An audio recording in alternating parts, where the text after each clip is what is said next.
So if this wetin that they do no go make me come back Super Eagles, so be it. Super Eagles no be my father get am. No be my papa na him get Super Eagles. I've never understood why Nigerians feel so entitled to winning every single football match. Hi guys, Nigeria's latest football coach Finidi George has resigned after just 2 games in charge. For those who don't know, Finidi George is a legend in Nigerian football. As a player, he represented Nigeria in 2 World Cups, he won the African Nations Cup with the Nigerian team, and he even won the Champions League with Ajax. At least that's what Wikipedia told me. And as a coach, he won the Nigerian Premier League with Enyimba FC just last year. And this year was promoted to head coach of the Nigerian national football team after Jose Pesero's contract expired. The way Finidi George left the Nigerian team is very concerning because as he was going, he dropped some very damning insights about how Nigerian football is run. And in my opinion, there is no team on this planet that can survive with the kind of issues that Finidi George brought up. So just before Finidi George quit the team, he had a meeting with the sports minister and the Nigerian Football Federation chieftains, and they were going to discuss his performance, like giving a performance review, because he had not done very well in his last 2 games. He had drawn 1 game, lost 1 game,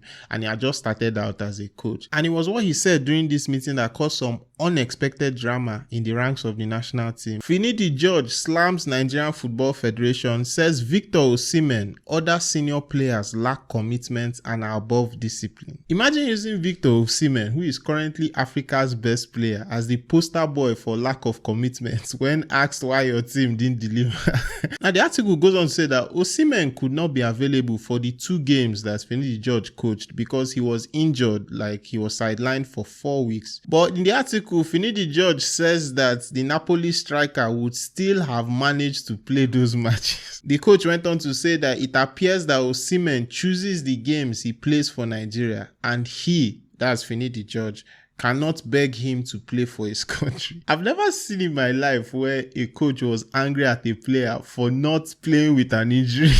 The former Enyimba coach also bemoaned the complete breakdown of discipline in the team and was totally disappointed with how the players strolled into training camp for the crucial World Cup qualifier. This part is very important. He said that many of these players had the backing of some powerful NFF board members and that it became increasingly difficult to sanction them because he would often be warned that a player belonged to a certain big man. Now, it turned out that Osimhen was very angry with these comments that were made by Finidi George, and it led to him releasing an Instagram live where he went on a very loud tirade. He was just bashing Nigerian fans that were attacking him, bashing the media, bashing Finidi George himself. I let anyone believe what they won't believe about me. I know they address anything. You understand? I know they address anything. Everybody knows say if I play whether na club side, whether na for Nigeria, I dey play my heart out. I don't care what anybody go talk. I do what I want to do. I just let everything go. You understand? But I no go allow that disrespect for anybody, because I dey respect person before I disrespect the person. I no go allow that nonsense. I no go allow that rubbish. Come put stain on my name. I know they allow that nonsense. Respect we I get for that man. I don't lose him now. I swear to God, I don't lose him now, because why? I call him. I tell him this thing. Even when what I tell him, I tell him say make I come camp. I can't deal with the boys. Now what thing I tell him be that. All these things I get them for video. I get everything for video. All these things I get them for video. I tell him say make you allow me come camp. Make I come follow the boys and talk. Make I come follow them day. You get. I spoke to some of my teammates also. You understand? I tell him, what did he tell me? Oh no, you have to be with the family. Oh this, oh that. I say no problem. What thing I go do? I go live my life, they go. I dey flex my life, they go. You understand? But team don't lose now. When I don't find to put blame on top. Now see me blame on top.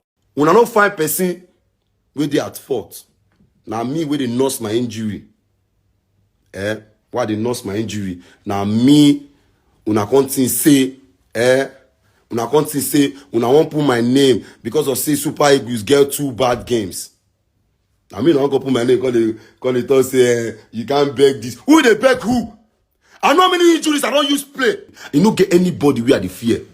Anybody where the fear for this life, I don't care. Now the reason why I don't get Godfather be that. I'm not in that state where I go to beg, say, I beg, let me beg this man, make her for play. I know they do that nonsense. I know they do that rubbish. I know they do that nonsense. I go post all the evidence because I know say this day will come. I know say it go come. I know say it go come. I know say it go come. Now why I leave all those things, I do those videos, take those screenshots, where I go post now. Now why? Now why? Because I no go keep quiet again. So if this waiting that they do, no go make me come back Super Eagles, so be it. Super Eagles, no be my father get am. No be Baba Andrew get am. You understand? No be my papa that ain't get Super Eagles. That's just a part of the video. I'm going to drop the full link in my description so that you can check it out, because he dropped some very, very hot gems in there. And there are some very funny comments from Nigerian players in the comments there. I mean, Judy Gallo at one point said, "Boy, calm down and end the line." Osimhen felt hot, obviously, by what was going on. But what's more important, as seen in this clip, is that he seems to have some very bad feelings towards the Nigerian team. He does not seem happy at all to represent Nigeria. I mean, if we're going by that video. And he seemed very paranoid about playing for Nigeria. I mean, he's even gathering evidence. He was like, he was expecting this to happen at some point. These are star player, like these are a poster boy. And he's playing with this paranoia about the Nigerian team and claiming that he's ready to end it all, like he's ready to stop playing for Nigeria at any moment. What exactly is the incentive that keeps these players playing for the country? Like, this is very sad to watch. Imagine playing for your team as a star striker and in your head, you are harboring more ill will towards your own team than even the opponents you are playing against. And as much as I dislike Finidi George's comment as a coach, he actually brought up a very serious issue. It seems there are gatekeepers in Nigerian football. That's people behind the scenes that are forcing their own players onto the team, whether the coach likes it or not, but like, this player must play in this match because I say so, and it will affect you if he doesn't. And Finidi George came out and said these things are affecting his ability to coach. He cannot coach effectively. He cannot choose his own squad for the games. And because of that, he's undermined by the players. I mean, imagine if Guardiola had board members that were telling him who to feature in his matches. He would not be as good a coach as he is. Like, that's just the truth. And that's why, me personally, I've never understood why Nigerians feel so entitled to winning every single football match. Because you can't have underlying issues like this in your team and expect to get the best out of the team. It's ridiculous. We just expect to win every single thing without any prior planning and no reason whatsoever, just that God will favor us. I mean, a miracle is going to come. We'll have Nigerian Supporters Club in each match singing "Is a Miracle Working God." Meanwhile, in the back end, which is the most important, team training, we're not getting it right. In other countries, they have a system that brings out the most talented players for the team to use. Players are groomed from a young age where their talent is recognized very early. I'm saying this because people were already calling for Finidi George's sack, like just 2 games in, and he had lost only 1 game.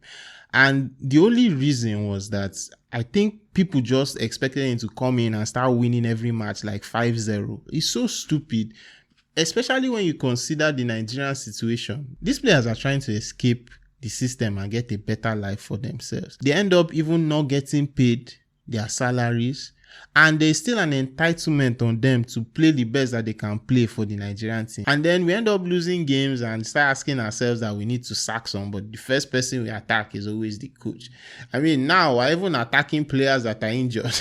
And imagine being a Nigerian coach and knowing that ultimately you are going to be blamed for systems that are out of your control. I mean, even our recent coach, the one that left before Finidi George, Jose Peseiro, he took us to the final of the African Nations Cup. Granted, he lost, but this man was attacked almost throughout his tenure as coach, even though he wasn't even being paid his salary. I mean, he was being owed his salary for stretches of time. I think over 7 months they owed him his salary. Even the average worker would not give the best of themselves for that amount of time if they are being owed and they are still coming to the job. Like, it's ridiculous. And what always confuses me is that the Nigerian government, Nigerian Football Federation, they always come out and say that the salary of the coach is too high and we cannot maintain it. Why in the hell would you sign a contract with a coach that you know you cannot deliver on? There's a story that came out that's floating around that was saying that they slashed Finidi George's salary. Like, he was promised a 15 million naira salary